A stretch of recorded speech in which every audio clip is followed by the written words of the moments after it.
Space, the final frontier. These are the voyages of the starship Pwnery.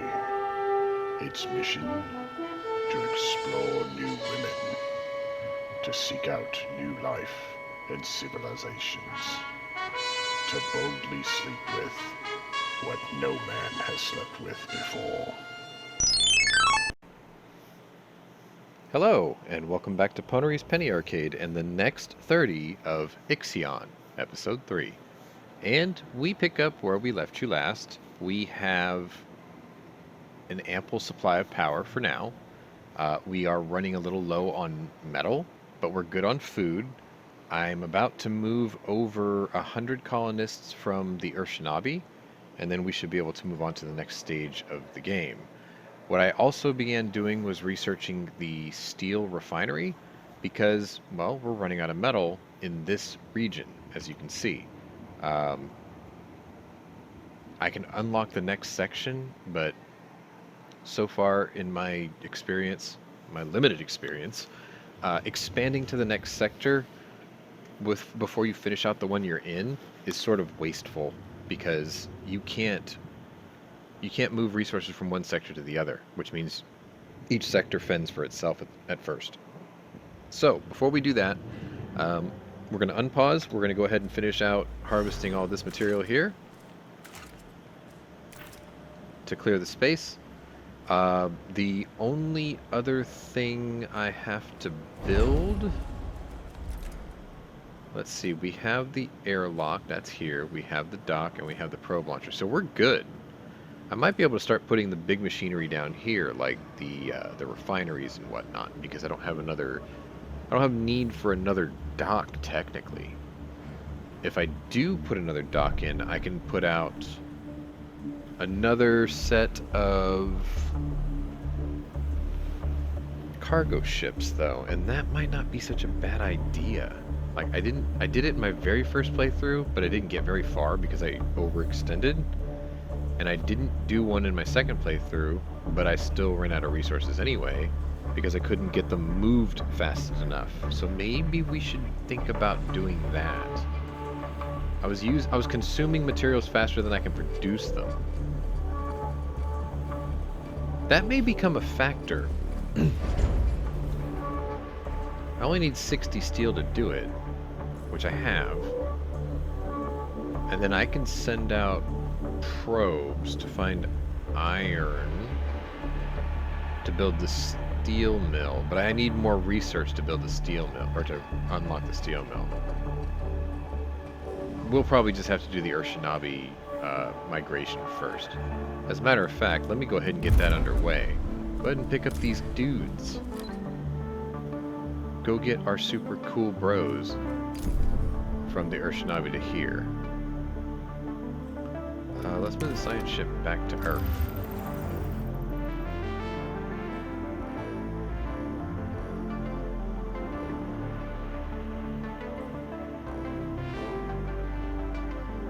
There we go.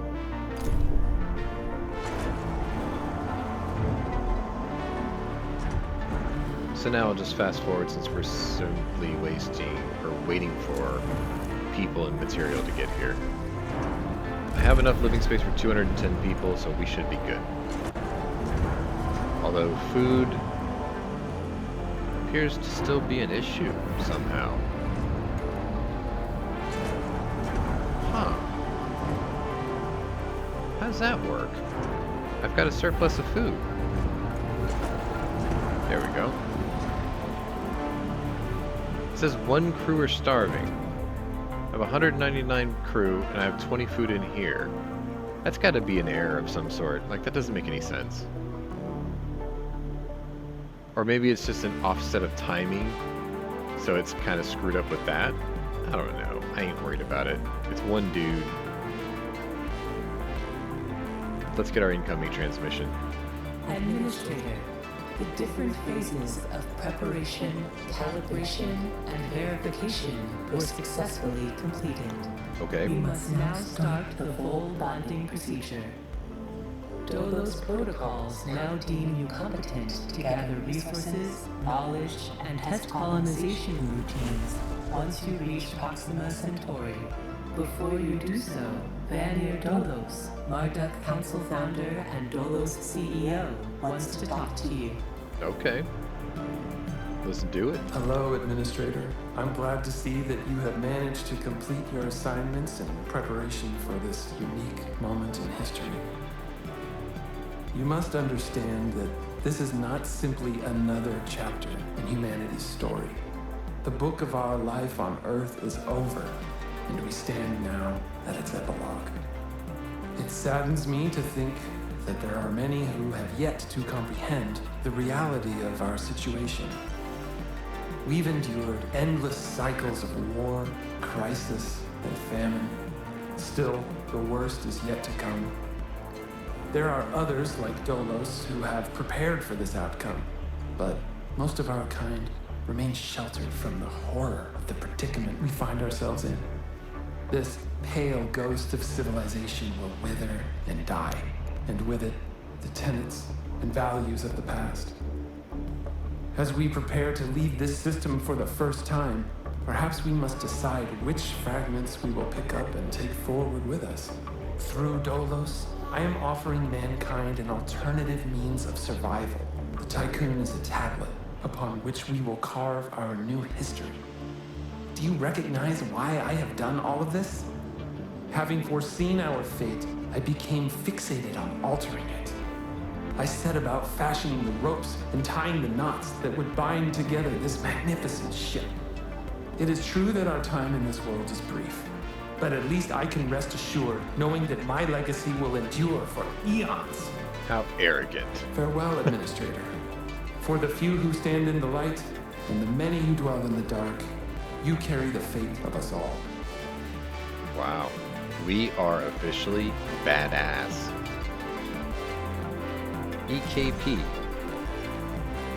So, electrokinetic propulsors, or EKP for short, enable movement of the Tye-Coon between stellar objects and various points of interest within a planetary system. Powering the EKP engines requires the station's power.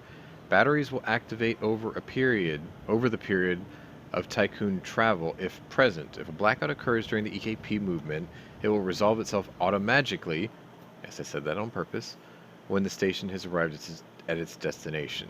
So, in short, the way this works is if I go to the map and say I want to move the Tye-Coon to Venus, right? I have to fly the ship or the station to Venus. It will draw all the power from the system and put it towards the thrusters to get me there. If there are batteries, it will drain the batteries so it doesn't power down the settlement. Because if it powers down the settlement, you have blackouts, nothing is being produced, no food, and people will get hungry because the trip takes a while, and then they lose trust in you. So that becomes a problem. Also, if you move the ship, the hull integrity takes a hit because you're moving a space station. It's quite large, and it could cause a bit of damage. So what we need to do now is we need to make sure all of our ducks in a row are in a row. We're not starving. We're good on power. We ought to consider building a battery or 2 or 3. But I suspect I have not unlocked the battery because I focused on the steel mill first. So we're going to drain power. Thankfully, it's a very short trip, and people probably won't be too butthurt about it. So we're going to take the Tye-Coon here and move it into the orbit of Earth, or the moon, sorry. And the power will be down for that short bit of trip. There we go. Welcome to the cutscene. I mean, it's cool. It looks fantastic. So now we're moving. It says moving battery, but if you look at the town, blackout. So these people are on pause, more or less. And I can't do... Oh, look, you can actually see it moving. So we have to kind of ride this out for this trip because we have to get there. And they're going to be upset. Tutorial for system jumps. Okay. So, the Vol engine enables space travel between planetary systems. In order to use the Vol engine, it takes time to charge before being able to perform a jump. During this time, all of the Tye-Coon's power is directed towards the engine. The batteries, same thing, right? If your battery is empty during this period, blackout occurs, auto-magically is resolved at the end. So, I don't think I've ever done a Vol jump. I think that's what allows you to go back and forth between larger expanses, but there's a penalty, and they didn't mention it, but you'll find it soon enough. So in the meantime, we're going to just go ahead and we're at the moon, and the power's back on, and the people didn't get too upset this one time, thankfully, because it was a short trip. So the only other thing left for us to do now, since I can't research anything and there's nothing going on, we're good on power, we're good on food, we're good on harvesting all the resources of the area. And can I say, what a wonderful soundtrack this game has. Okay, so the only thing we have to do now is the Vol engine. So let's go ahead and get ready for activation. Yep.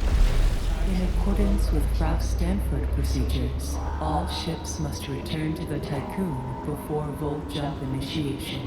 They should all be here. Right?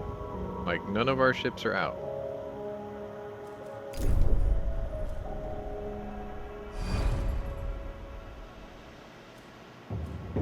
Unassign, unassign. No. Yeah, I think they're all... Oh, there we go.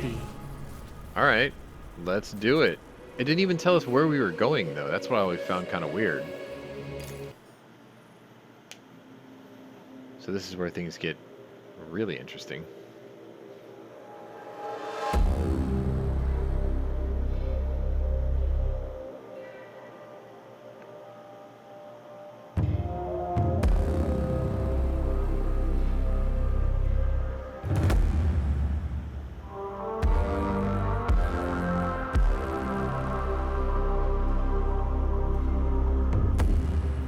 We go.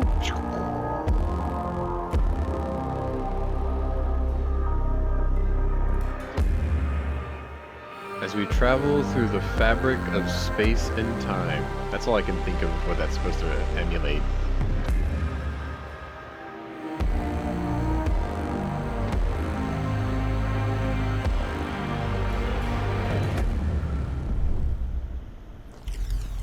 So, meanwhile, back on Earth, it's like a rock concert. It's like Tony Stark's about to show off the new Iron Man suit, isn't it? The Earth, our home, she is unique. Held in its bosom are the ingredients of evolution. Beyond raw survival, beyond the safety of comfort, we, humanity, pursue something greater. We have learnt, persevered, shaped our knowledge from that which is found in the furthest realms of science. However, humanity has brought destruction to the earth, polluted its blood, choked its breath. Today we are paying the price for this. We know the taste of a dying world. But the earth is not to be our grave. A mother does not wish to see her children disappear with her. She wishes to see instead courage in her children, to carry on. Dolos carries this courage. We have gone further than any nation, moved faster than any corporation, hand in hand with those who, like us, carry that courage. The Tye-Coon Station is both an epilogue of these endeavors and a prologue to humanity's next steps. Our Council of Scientists leads the vanguard. They know, as do we all, that the survival of humanity now depends on what we glimpse out there in the dark. That we are masters of our own destiny. That we must go as a species bound together, pushing further into the unknown. We set sail on this new sea because there is hope to be found, horizons to explore, and because our very existence depends on it. I give you the stars. I give you the Vol engine. These people are just eating it up. Here we go. Uh-oh. That doesn't look right. You idiot. What the hell have we done? Oh dear.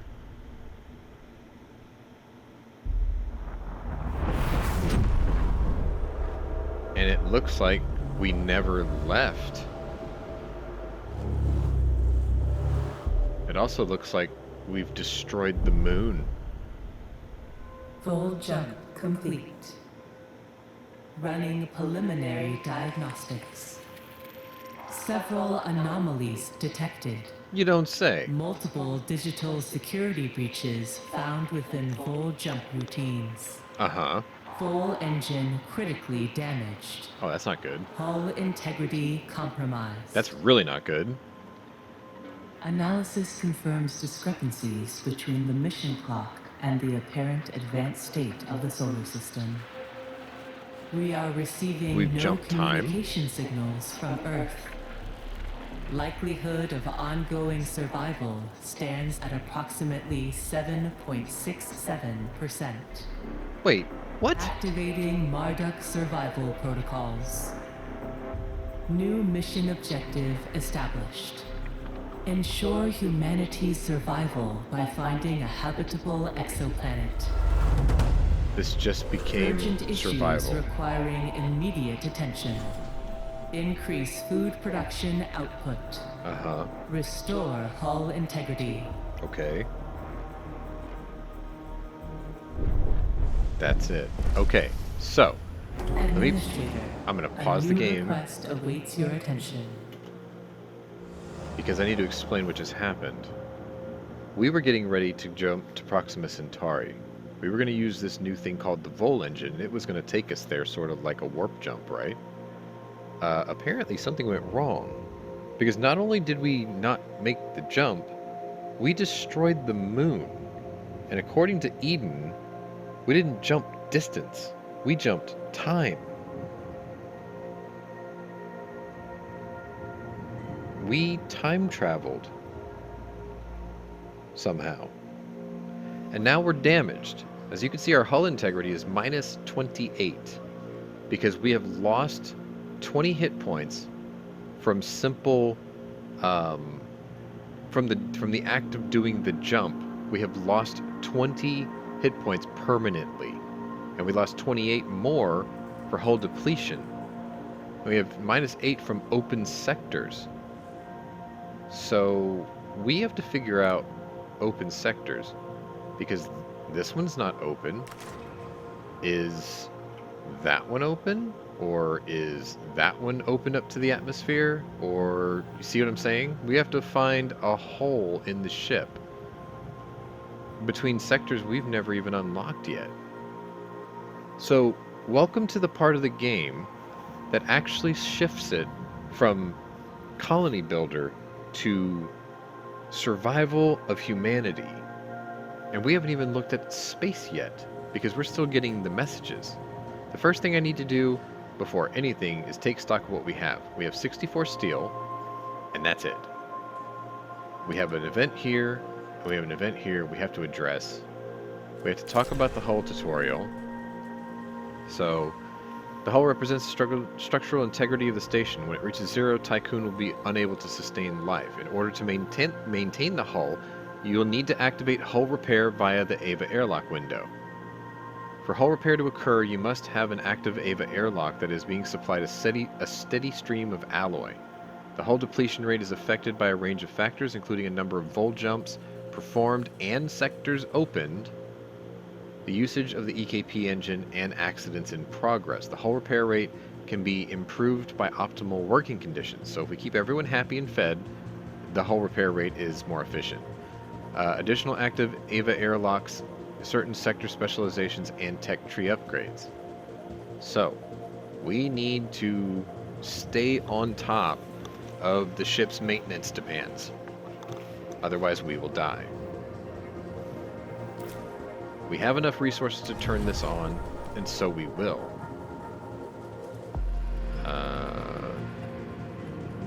Wait, I can't do that yet because I have to do the I have to talk to this. I think close transmission. All right, so let us begin automatic repairs. Right there, that's activated. So we're going to start eating away at our alloy supply to do this, but we have to because the ship is going to fall apart otherwise. So right now we're +1 on hull integrity. Let's go ahead and see what our events are. The crew are asking a lot of questions about the state of the Earth. Munchie behavioral algorithms predict a decrease in productivity of 22%. If those questions go unanswered, as administrator of the Tye-Coon, you should find some answers quickly. So we're going to send an expedition to Earth. Are we the last of us? Let's do them one at a time. So let's look at the planetary system map. And as you can see, everything has disappeared. It's all gone. But the Earth is right there, despite the fact that it's a very disturbing color. So let's send our science ship back to Earth. And here's the moon. There's obviously nothing to collect here, but we've destroyed it. A science ship has arrived at its destination. No signals have been received from Earth. The oceans have evaporated, and the surface temperature has risen significantly since the Tye-Coon was last in orbit. Atmospheric readings indicate the presence of strong dust storms and dangerously high levels of carbon dioxide, radiation, and microplastics. The blue planet will never again deserve its name. So, if you're wondering how this happened, the moon controls tides on Earth with gravitational push and pull. We've destroyed the moon, which means the tides went out of control, which probably had something to do with the heating up of the Earth as well. So now there's no water, and because there's no water, the plants all died. Because the plants all died, humanity is a question mark on Earth until we go and look for survivors and check out all this stuff. So the first thing we're going to do is we're going to investigate Dolo's headquarters on Earth, because it's the fastest thing to do. The ghosts of the Urshanabi on the system map. So it's way over there, which it used to be right over here. So it either got blown off into space, or we had traversed so much time that was their last hope of escape, and they failed. Because you don't call something the ghosts of something unless you're going into a place that's all but dead. We need to construct a probe in the probe launcher, and we need to resolve the event on Earth. So the first thing I want to do down here is I need to build a probe. So we have to expend some polymer, because we need to immediately begin looking for resources, because we don't have any. And I guess I can click this event. You've noticed that the moon has broken apart. The crew are aware of this, and many rumors are spreading throughout the station. You will have to make an official statement. Now, I have this. I've done this one, and I've done this one. And I haven't done this one. Evidence suggests a great deal of time has passed in the solar system. The moon's destruction is obviously a consequence of humanity's selfish and warlike instincts. This one I've done. Despite our robust security measures, a system failure at the exact moment of the jump caused the engine to drag a part of the moon with it into similar... Oh! So when we folded space, it sucked in the moon and broke it. This failure has cost humanity dearly, and now our mission is to rebuild. This one. Dolus has many enemies. Something must have happened during the test jump. Being such a high-profile event, it was the perfect opportunity for them to strike and sabotage our plans.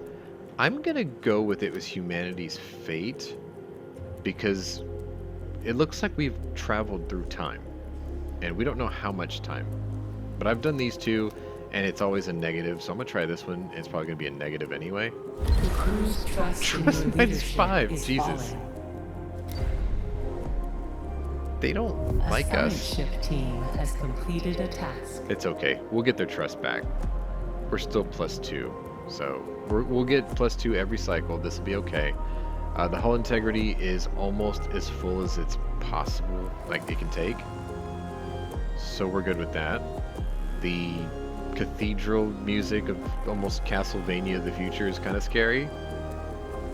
But we're building a probe, so that's underway. Let's go ahead and check the Earth. The converted oil rig which Dolos used as its state-of-the-art headquarters is gone. Only a few metal scraps remain, scattered across an expanse of dusty, cracked earth. There's no sign of survivors, but we got a lot of stuff here. Good. Okay, so the next thing we're going to do, let's go see if we can find our Pwnery. And in the meantime, I'm going to have to do something about stockpiles because that's a lot of metal available. But we're going to need all of it.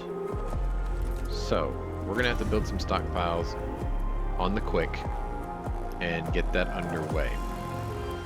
What I think I might do is... maybe what I can do is I can build a stockpile here and another one like this. Like so. And that way I have a road that can go from here to here. This might not be the most efficient way to do it. I'll just preface that now. But at least I'll have something underway. In the meantime, we've been instructed to pick up everything we can. Like, I'm not leaving anything behind. Everything is high priority right now that we can see. And we never built a mining ship either, which we should probably do that. We need 20 polymer, and we only have 17. That's going to be a problem. That's going to be a big problem.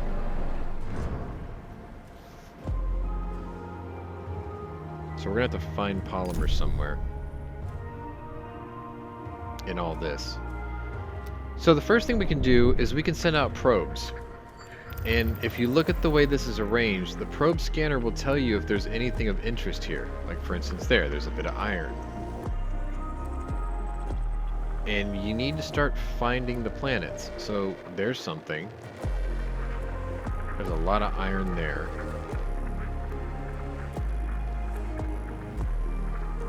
That appears to be a planet because of its undefined resources. I don't know if I want to... I need to have the polymer first. I can only probe one time successfully. Find an asteroid with iron deposits. Ooh.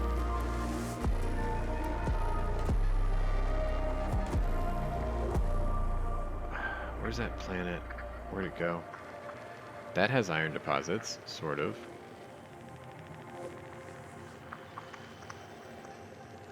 That has nothing like that. Okay, so I guess we have to waste it on this first. Thankfully, it's close by.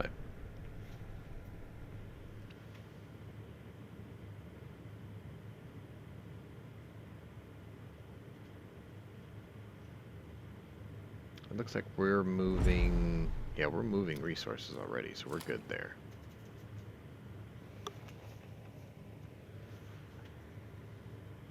Once the probe reaches its destination, it lights off whatever's in front of it.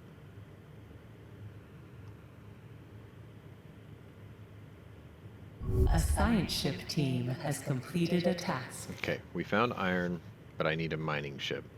A probe has completed its And scan. we don't have enough polymer to build it. That's not good. A huge crevasse cuts through the ground where your home once stood. There's no trace of civilization. Ready for extraction, science, steel, and microchips. Okay, let's search the globe for survivors. Because we can't leave. We need polymer. And we don't have any more. We only have 17. There's nothing I can destroy or deconstruct to get it either. So we're gonna have to find it. This stockpile is going to be for iron. This stockpile is going to be for... We already have polymer. I guess microchips for now. Electronics, rather.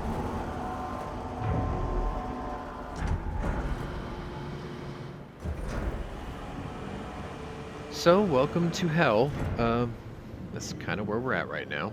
We're in hell. We have 199 people. As far as we know, we are all that's left of humanity. It may or may not be our fault that we destroyed humanity and the Earth. We need 20 polymer and we only have 17. So building a mining ship is not exactly an option right now.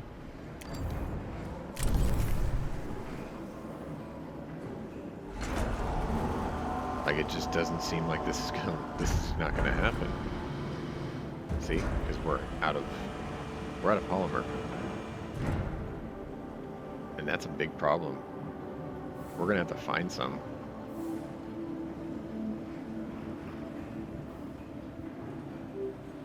But we're not gonna find it today because we're out of time for the day. This was the next 30 of Ixion. And if you like what you see, click the link in the description below and get a copy for yourself, because this is not exactly an easy game to play. It will challenge you, it will frustrate you, but it will give you hours of enjoyment. Anyway, if you're new to my channel, welcome, but if you're a regular here, welcome back. Either way, maybe check out my other playlists and see if my other interests may be of interest to you. That's all I've got for you today, so until then, we'll see you tomorrow. Later.